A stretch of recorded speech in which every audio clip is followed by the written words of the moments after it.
வணக்கம்.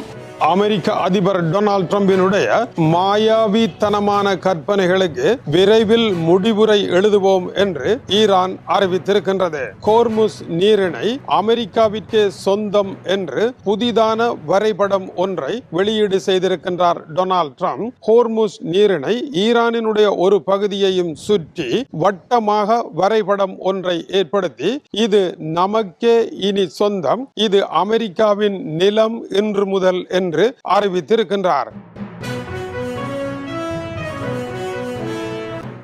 எப்படி கனடாவை அமெரிக்காவினுடைய 51வது மாநிலம் என்றும் கிரீன்லாந்து அமெரிக்காவிற்கு சொந்தம் என்று அமெரிக்க கொடியில் கிரீன்லாந்தை வரைந்தும் நிலத்தை கைப்பற்றுகின்ற பேரரசு மனோநிலையில் இப்பொழுது இந்த இடத்தையும் தனக்கே சொந்தம் என்று வரைபடம் வெளியிட்டு அத்தோடு கூடவே இந்த ஹோர்முஸ் நீரிணை திறக்கப்பட்டு விட்டது என்றும் அங்கிருக்கும் கன்னிவெடிகள் எல்லாம் அகற்றப்பட்டு விட்டது என்றும் இனி சர்வதேச கப்பல் அந்த வழியால் பயணிக்கலாம் என்றும் டொனால்ட் ட்ரம்ப் கூறியிருக்கின்றார். இதற்கு பதிலளித்த ஈரான் அப்படி எதுவுமே நடைபெறவில்லை.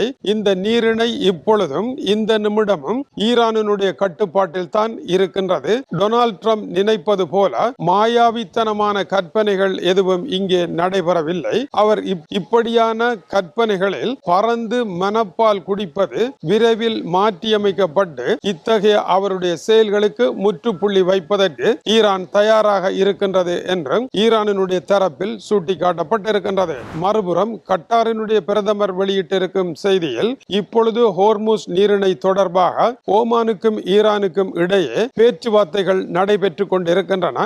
இந்த பேச்சுவார்த்தைகள் கையொப்பமிடும் இறுதி கட்டத்தை நெருங்கி கொண்டிருக்கின்றன. ஆகவே பேச்சுவார்த்தைகள் முடிவடைந்தவுடன் அமெரிக்கா ஈரான் இடையே சமரச பேச்சுக்கள் ஆரம்பமாகும் என்றும் அவர் தெரிவித்திருக்கின்றார். ஹோர்முஸ் நீரிணையை யார் கட்டுப்பாட்டில் வைத்திருப்பது என்பதில் ஈரான் ஓமானிடையே ஒரு சமரசமான தீர்வு எட்டப்படுமாக இருந்தால் அந்த சமரசமான தீர்வின் அடிப்படையில் அமெரிக்காவுடன் பேசி அடுத்த கட்டத்திற்கு செல்வதற்கு அப்பொழுதுதான் வழிபிறக்கும். இல்லையேல் ஈரான் ஒரு கதையையும் ஓமான் இன்னொரு கதையையும் கூற, ஓமான் மீது தாக்குதலை நடத்துவேன் என்று டொனால்ட் ட்ரம்ப் கூற, இப்படியான முரண்பாடுகள் வளர்ந்தே செல்லும். எனவே பிராந்தியத்தில் இருக்கின்ற கடல் பகுதிக்கு யார் உரிமை, அதனுடைய பங்கு எவ்வளவு என்பதை சரியான முறையில் வரையறை செய்யாமல் அந்த பிராந்தியத்துடன் சம்பந்தமே இல்லாத எங்கோ இருக்கின்ற அமெரிக்காவுடன் பேசுவதற்கு எதுவும் இல்லை என்ற நாடுகளின் கோரிக்கைக்கு அமைவாக இது நடைபெறும் என்ற பொருள்பட கட்டாரினுடைய விளக்கம் அமைந்திருக்கின்றது.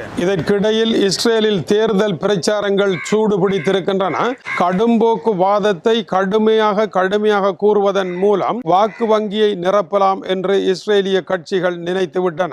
இஸ்ரேலினுடைய பாதுகாப்பு அமைச்சராக இருக்கும் மேற்கு கரையில் அத்துமீறி குடியேறிய குடியேறிகளிடமிருந்து வந்து அங்கிருந்து உருவாகி இஸ்ரேலினுடைய பாதுகாப்பு அமைச்சராக மாறி கடும்போக்கிலும் கடும்போக்குவாதத்தை பேசிக் கொண்டிருக்கின்ற டமர் பென்கிவிரனுடைய பேட்டி வெளியாகி இருக்கின்றது. பாலஸ்தீனத்தில் ஒரு நாளைக்கு 30 இருந்து 40 பேர் வரை கொன்று தள்ளப்படக்கூடிய அளவிற்கு நிலைமையை மாற்ற வேண்டும் என்று அவர் பேசி இருப்பது ஒரு பொறுப்பற்ற செயலாக இருக்கின்றது.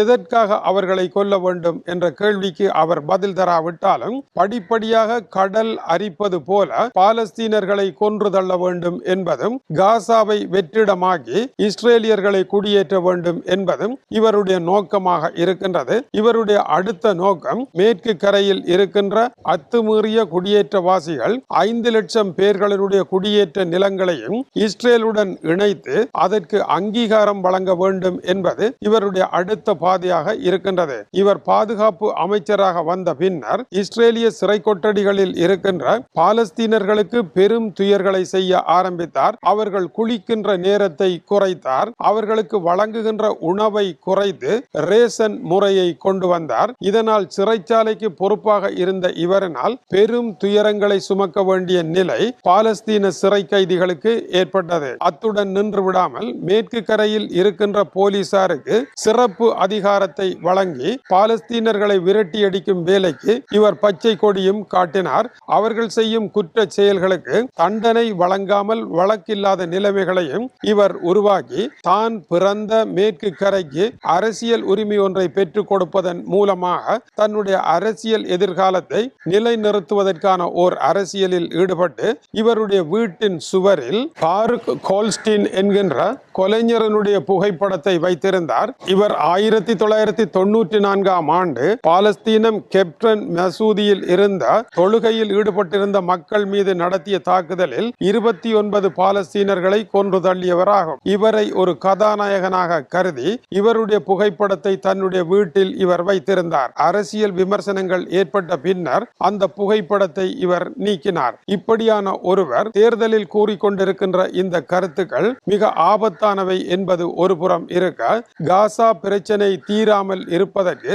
இவர்களுடைய கட்சியே முக்கிய காரணம். இவர்கள் ஆதரவை விலத்தினால் இஸ்ரேலிய பிரதமர் பெஞ்சமின் நெட்டன்யாகுவினுடைய லிக்குட் கட்சி அதிகாரத்தை இழந்துவிடும். இதனால் இவர்களையே தங்கியிருக்க வேண்டி இருக்கின்றது. அமெரிக்க அதிபர் டொனால்ட் ட்ரம்பினுடைய 15 அம்ச தீர்வு திட்டத்தை ஏற்க முடியாமல் இருப்பதற்கும் அதை நிராகரிப்பதற்கும் இவர்களே காரணமாக இருந்திருக்கின்றார்கள். அது தவிர இஸ்ரேலில் பழையபடி மரண தண்டனையை அமுலுக்கு கொண்டு வர வேண்டும் என்கின்ற சட்டத்தை இயற்றி அதை நிறைவேற்ற செய்தவரும் இவர்களாகவே இருக்கின்றார்கள். இஸ்ரேல் மரண தண்டனை வழங்கும் நாடாக இருக்கின்ற பொழுது ஐரோப்பிய அரங்கில் முன்னேறிய நாடுகளினுடைய பட்டியலில் இருந்து தன்னை விலத்தி கொண்டு செல்லுகின்ற வேலையையும் இவர்களே செய்தார்கள். இஸ்ரேல் போர்க்குற்றவாளி நாடாக மாறுவதற்கான வேலைகளில் இவர்களுக்கு கணிசமான பங்கு இருந்ததாகவும் குற்றம் சுமத்தப்பட்டிருக்கின்றது. இப்படியான நிலையில் தினசரி 30 to 40 பாலஸ்தீனர்கள் என்ற அளவில் அவர்களுடைய மரணத்திற்கு இஸ்ரேலிய ராணுவம் காரணமாக இருக்க வேண்டும் என்ற இவருடைய ஆசை சர்வதேச அளவில் பலத்த விமர்சனங்களை சந்தித்திருக்கின்றது. அதேவேளை பாலஸ்தீனம் காசாவில் நிலைமை படுமோசமாக இருக்கின்றது. அங்கு கழிவுநீர் போக முடியாமல் பெரும் கழிவுநீர் தேக்கமாக எங்கும் காணப்படுகின்றது. இதனால் தொற்று நோய் பரவுகின்ற அபாயம் ஏற்பட்டிருக்கின்றது. குடிநீர் இல்லாத பிரச்சனை பெரும் பிரச்சனையாக இருக்கின்றது. 1 மில்லியனுக்கு மேற்பட்ட மக்கள் குடிநீர் இல்லாமல் பெரும் சிரமம் அடைய வேண்டிய சூழல் ஏற்பட்டிருக்கின்றது காசா பகுதியில். இப்படியான ஒரு நிலையில் மக்கள் துயரடைந்து எதற்காக காசாவில் வாழ்கின்றார்கள், எதற்காக அயல் நாடுகளுக்கு புலம்பெயர மறக்கின்றார்கள், தங்களுடைய சொந்த நிலத்தை காப்பாற்ற வேண்டும் என்பதற்காகவே அந்த மக்கள் இந்த துயர் சுமந்து வாழ்கின்றார்கள். ஆனால் தமர் பென்கிவேர் இந்த மக்களை அங்கிருந்து விரட்டி அடித்து இஸ்ரேலியர்களை அங்கே குடியேற்ற வேண்டும் என்று கூறுகின்றார். மேற்கு கரையில் அத்துமீறி குடியேறிய 5 லட்சம் பேரும் பிரான்ஸ் உட்பட சர்வதேச அமைப்புகளினால் கருப்பு பட்டியல் போடப்பட்டிருக்கின்றார்கள் என்பதும் இவர்கள் சர்வதேச குற்றவாளிகள் என்பதும் குறிப்பிடத்தக்கது. இப்பொழுது காசாவிற்குள் நுழைந்தால் அவர்களும் சர்வதேச குற்றவாளிகளாக கூடிய சூழல் இருக்கின்ற நிலையிலும் தன்னுடைய தேர்தல் வெற்றிக்காக இவர் இந்த கருத்தை கூறியிருக்கின்றார். இஸ்ரேலில் வரப்போகின்ற தேர்தலும் இஸ்ரேலிய மக்களும் சொல்ல போகின்ற செய்தி என்ன காத்திருக்கின்றது உலகம். வணக்கம் உறவுகளே. சுந்தோஸ் முகமது இம்தியாஸ் என்ற எனது யூடியூப் சேனலை சப்ஸ்கிரைப் செய்யுங்கள்.